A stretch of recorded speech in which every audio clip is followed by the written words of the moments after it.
Sure. Yes, gentleman is recognized. Thank God she won't be back next Congress, but I'd like to ask for unanimous consent to enter into the record a few different things. First of all, ICE agent struck by Renee Good's vehicle suffered internal bleeding to torso, DHS said. Without objection. Next, DHS reaches more than 4,000 arrests of illegal aliens, including murderers, sex offenders, gang members, and terrorists in Minnesota since Operation Metro Surge began. Without objection. A sitting congressman just said the quiet part out loud, on mic, on camera, in front of everyone. That wasn't a slip. That was a verdict. Repusher's Brandon Gill did not argue with Jasmine Crockett. He buried her. One line. Done. And the reason it landed so hard? She had just spent 6 minutes dodging in plain sight. If you want every one of these moments tracked, hit subscribe, because now watch exactly what she said that earned that response. Yield back. Thank you. I thank the gentleman. With that, I recognize the ranking member, Jasmine Crockett. Thank you so much, and I hear your rage, and I don't have children and literally have never lost a child nor had one injured to actually really be in your shoes. But one thing that I can tell you about the redirection is because so often what we see happen is politicians play games.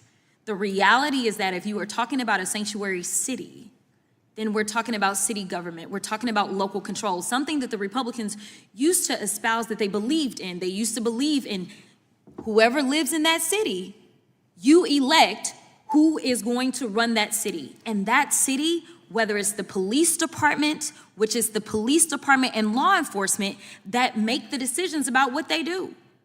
We don't pick the police chief for any given city.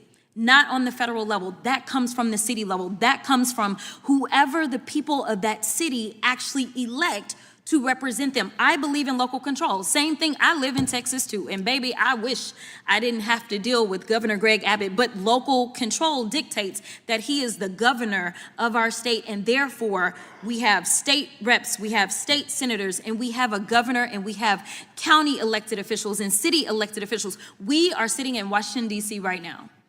We are on the federal level. So what I believe in is something that the Republicans used to scream, which is local control.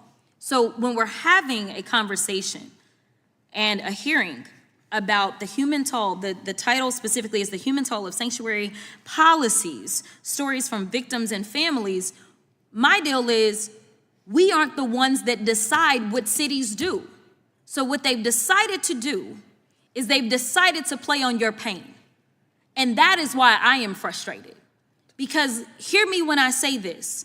I have seen people, whether it was an American citizen or not, that killed your child or harmed your child, I believe it's wrong. To me, it wouldn't have made it any less painful.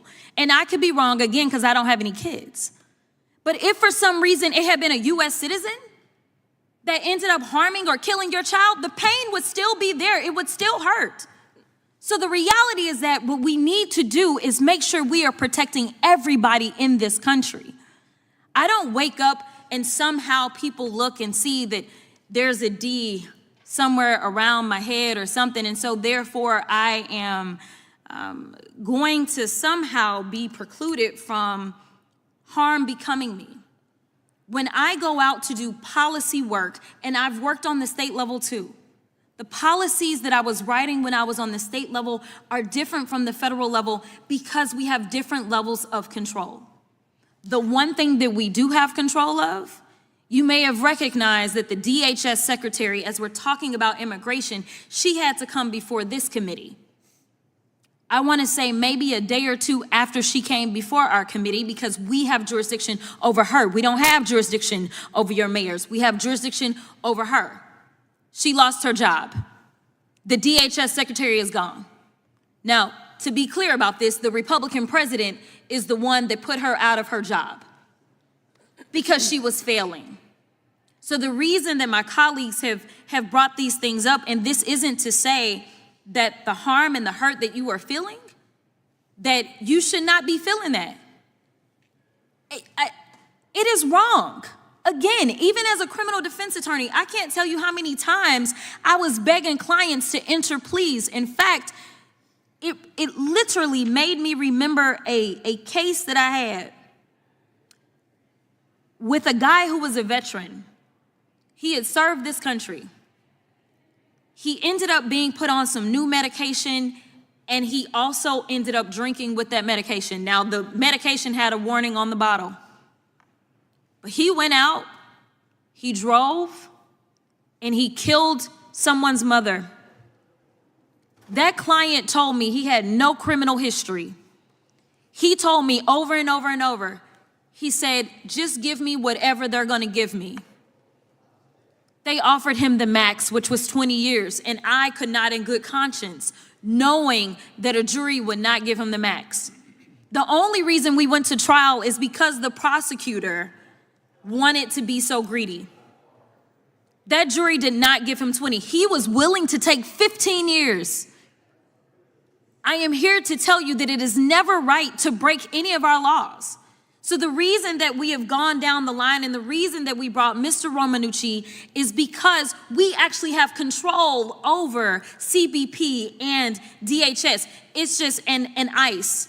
It's just that these guys don't want to exacerbate, use that control. They sit there and they allow U.S. citizens and non-U.S. citizens to have their rights violated, and that is something within our purview. If I lived in one of your cities, in fact, I am in Dallas. Dallas has a Republican mayor. To be a sanctuary city doesn't necessarily mean that you provide sanctuary. It means that you're not going to do the federal government's job. That's what it means. They are local law enforcement. And what it means is that they are not going to sit there and do the job of federal agents.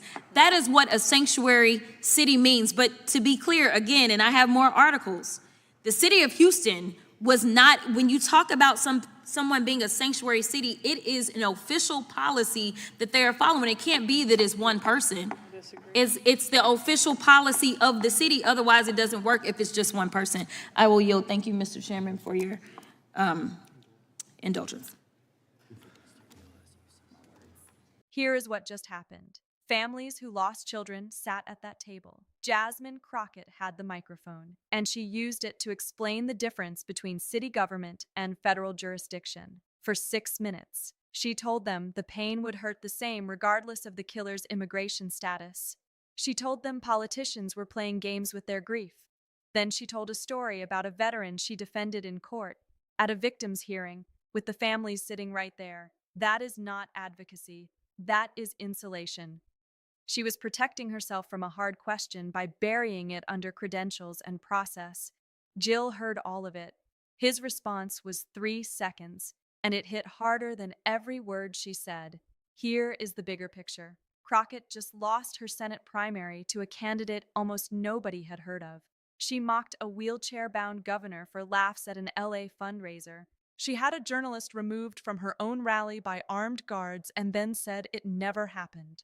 She spent campaign money at the Ritz-Carlton, and now she is exiting Congress having delivered a 6-minute civic speech to grieving families instead of a single direct answer. That is not a politician who ran out of time. That is a politician who ran out of credibility. Gill's line was not kind. It was also not wrong. When the record is this thin and the moment calls for something real, what you get instead is process, deflection, and a story about a veteran.